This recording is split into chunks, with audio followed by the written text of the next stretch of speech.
ya teberenga waise kwena broad based no vale chikura chira chikuji ngorosa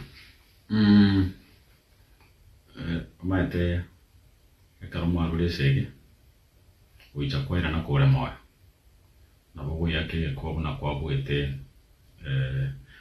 sege amount of resources serikali yatumiete otatike birowe bya Luo Nyanza Kasipul na Ugunja na maybe Magarini ebiroge binde biarenge with some element of struggle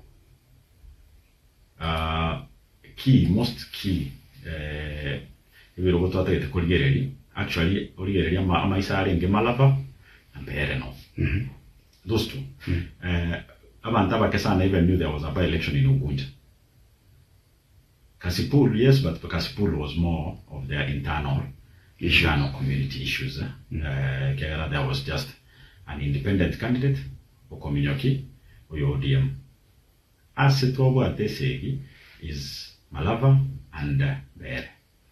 Yes, Zimbabwe, but the amount of resources and government machinery tells you of a very telling direction. I will call my team to call a proper assessment. And then I with some work of that side. Now, it was worrying. It was worrying. Internally, or what they're feeling that this is not good. Resources tells you of a challenge. In 2027, Gisairo will be on his own. Machine pay which on coin.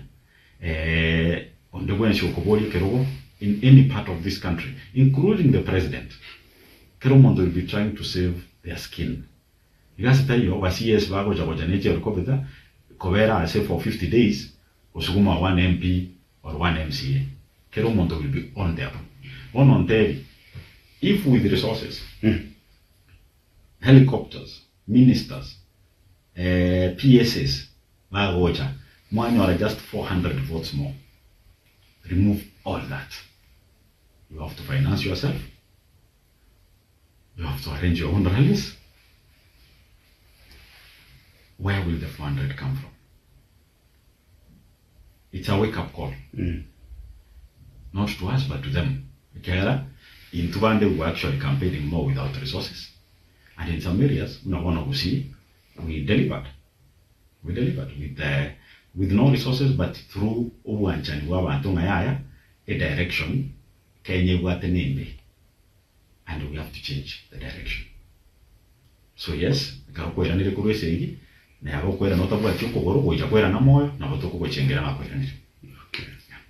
how significant was this by elections? Very significant. Extremely significant. Tiango Tebi, one Yavago Tangao, or celebrate Magu, Kerbo Cabo MC. Tuare could lose Ekamo.